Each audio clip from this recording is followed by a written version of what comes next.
আচ্ছা, আপনি কি কখনো ভেবেছেন সমুদ্রের একদম মাঝখানে একটা জাহাজে মানুষ কিভাবে থাকে, কিভাবে কাজ করে, আর কেমনই বা কাটে তাদের একটা দিন? আজ আমি আপনাদেরকে দেখাবো আমার জীবনের একটা সাধারণ দিন। কারণ আমি একটা অফশোর শিপেতে কাজ করি। তাই আমি আপনার রিয়েল অনুভূতিটা আমি আপনাদের কাছে শেয়ার করব। যেটা আমি কাটাই অফশোর শিপেতে। তো নমস্কার বন্ধুরা, আমি সৌরভ। আমি অফশোর ফিল্ডে কাজ করি। যেখানে আমরা অয়েল ফিল্ড সাপোর্ট এবং সমুদ্রের মাঝখানে বিভিন্ন কাজ করি। আমাদের সকালের দিনটা শুরু হয় খুব ভোরে, সাধারণত সকাল ৫টা বা ৬টার দিকে ঘুম থেকে উঠি। এই সময় হয়তো অনেকেই বাড়িতে ঘুমিয়ে থাকে, বাট আমাদের খুব সকাল সকাল ৫টা থেকে ৬টার মধ্যে উঠে পড়তে হয়। ঘুম থেকে উঠেই চারপাশে তাকালে শুধু সমুদ্র আর সমুদ্র, আর কিছুই দেখা যায় না। কোনো শহর নেই, কোনো রাস্তা নেই, শুধু নীল জল। তারপর আমরা কাজের জন্য প্রস্তুত হই। কাজটা শুরু করার আগে আমাদের যেটা সব থেকে ইম্পর্টেন্ট সেটা হলো হেলমেট, সেফটি জুতো, গ্লাভস এই সব কিছু পরে নিতে হবে। তো এইটা পরার পর আমরা কাজটা শুরু করব। কারণ এখানে সেফটি সবচেয়ে গুরুত্বপূর্ণ। কারণ সমুদ্রের মাঝে ছোট্ট একটি ভুল খুব বড় বিপদ ডেকে আনতে পারে। তারপর শুরু হয় আমাদের শিফট। কখনো ডেকে কাজ করি, কখনো মেশিনারি সাইডে, বা কখনো ওয়েট প্ল্যাটফর্মের পাশে সাপোর্ট দিই। কাজ সবসময় সহজ হয় না, কারণ কখনো কখনো বাতাস খুব জোরে বইতে থাকে, আবার কখনো কখনো খুব বড় বড় ঢেউ সমুদ্রের মাঝখানে আসতে থাকে। কারণ আপনারা হয়তো অনেক সময় দেখেছেন বা অনেক ভিডিওতে দেখেছেন সমুদ্রেতে খুব বড় বড় ঢেউ আসে, বা অনেক অনেক সময় ওয়েদার প্রচুর খারাপ হয়। এই সময়টা কিন্তু জাহাজের খুবই বড় একটা সমস্যা এবং খুবই একটা রিস্কের ব্যাপার থাকে এইখানে। কারণ এই সময়টা খুবই ঝুঁকিপূর্ণ একটা দিক থাকে জাহাজের মধ্যে। আবার কখনো কখনো ৮ থেকে ১২ ঘন্টা পর্যন্ত ডিউটি একটানা করতে হয়। কিন্তু আমরা সবাই এখানে ডিসিপ্লিন মেনে কাজ করি, আর টিম ওয়ার্ক ছাড়া এখানে কিন্তু কিছুই সম্ভব না। অনেকে আমাকে জিজ্ঞাসা করে যে দাদা, জাহাজে খাওয়া দাওয়া কেমন? আসলে আমাদের জাহাজে একটি আলাদা করে কুক থাকে, যে সকাল, দুপুর, রাত ৩ টাইম সে খাবার আমাদের জাহাজে বানিয়ে থাকে। এবং এখানের খাবারের কোয়ালিটি এবং খাবার অন্যান্য বাড়ির তুলনায় বা অন্যান্য জায়গার তুলনায় অনেক ভালো, এবং অনেক ভালো ফ্যাসিলিটি থাকে। কারণ এখানে খাবারগুলো অ্যাভেলেবেল থাকে।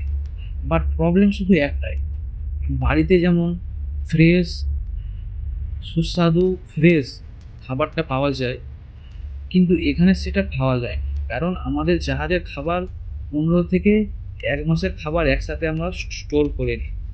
যেই জন্য ফ্রেশ খাবারগুলো আমরা খুব অতটা পাই না। নাহলে সব কিছুই এখানে ভালোই আছে। কাজের ফাঁকে আমরা একটু বিশ্রাম নেই। সেই সময়টা অনেকে ফ্যামিলির সাথে কথা বলে, কেউ বা মুভি দেখে, কেউ বা আবার এক্সারসাইজ করে। কিন্তু অবসর লাইফে সবসময় কাজটা সহজ না। কারণ মাসের পর মাস পরিবার থেকে দূরে থাকে। বিশেষ করে অনেক সময় যে অনুষ্ঠানগুলো আমাদের আসে, কারণ আমি যেহেতু বাঙালি, আমাদের একটা বড় অনুষ্ঠান যেটা হলো দুর্গাপুজো। এই দুর্গাপুজোর সময় কিন্তু আমরা খুবই আমাদের মিস করে থাকি, কারণ সবসময় এই পুজোতে অ্যাটেন্ড করাটা সম্ভব হয় না। যার জন্য ওই সময়টা আমাদের খুবই একটা কষ্টের সময় বলে আমি মনে করি। কারণ যখন ফেসবুক, ইউটিউব, সোশ্যাল মিডিয়াতে সবাই ঘুরতে যাওয়ার পোস্ট, ফটো, ভিডিও দেয়, ওই সময়টা নিজেকে প্রচুর কষ্ট ফিল করি। আর তাছাড়া সব কিছুই ভালো, তবে এর একটা ভালো দিক হচ্ছে ভালো স্যালারি এবং কেরিয়ার গ্রোথ, আর জীবনে একদম একটা আলাদা অভিজ্ঞতা। সমুদ্র আপনাকে অনেক কিছু শেখায়, বিশেষ করে যেমন ধৈর্য শেখায়, শৃঙ্খলা শেখায়, আর মানসিকভাবে আপনাকে শক্ত থেকে শেখায়। কারণ জাহাজের কাজ করাটা একটা সহজ ব্যাপার না। ভাবুন তো যে আপনি একটা এত বড় সমুদ্রের মাঝখানে যখন একটা ছোট জাহাজের মধ্যে থাকেন, তার মধ্যে 15 থেকে 20 জন মেম্বার থাকে। সেই 15 থেকে 20 জন মেম্বারের মধ্যে যখন আপনি 4 মাস, 5 মাস, 6 মাস ধরে একটা জাহাজের মধ্যে থাকেন, না কোনো শহর আছে, না কোনো বন্ধু-বান্ধব আছে, না আপনি কোথাও যেতে পারছেন। তো ভাবুন ঐরকম জায়গায় কাজ করার জন্য আপনার মাইন্ডটা কতটা স্ট্রং হতে হয়, কতটা আপনার মাইন্ডটাকে শান্তভাবে রাখতে হয়। ওইজন্যই এখানে মানসিকভাবে শক্ত হতে শেখায় আপনার জাহাজের জীবন। দিনের কাজ শেষ হলে যখন সানসেট দেখি, চারপাশে শুধু সমুদ্র আর আকাশ, সেই মুহূর্তে সূর্যটা যখন আস্তে, আস্তে সমুদ্রের নিচে ডুবে যায়, ওই মুহূর্তটা কিন্তু একটা অসাধারণ ফিলিংস আপনাকে আনে। আর এই মুহূর্তটা কিন্তু সবাই দেখা ভাগ্যে আসে না।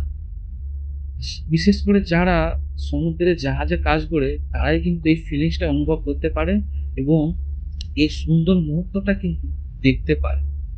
এভাবেই কাটে অবসর শিপের আমার একটা সাধারণ দিন। আপনি কি জীবনেও কল্পনা করেছিলেন এরকম একটা জীবনের কথা? আপনি কি অবসরে কাজ করতে চান? নাকি শুধুই ভিডিও দেখতে ভালো লাগে? কমেন্টে কিন্তু আপনার মতামত জানাতে ভুলবেন না। আর হ্যাঁ, যদি এমন রিয়েল লাইফ অবসর ভিডিও আরও দেখতে চান তাহলে অবশ্যই কিন্তু আমার চ্যানেলটিকে সাবস্ক্রাইব করে বেল আইকনটি টিপে আমার পাশে থাকবেন অবশ্যই। ধন্যবাদ সবাই আপনাকে।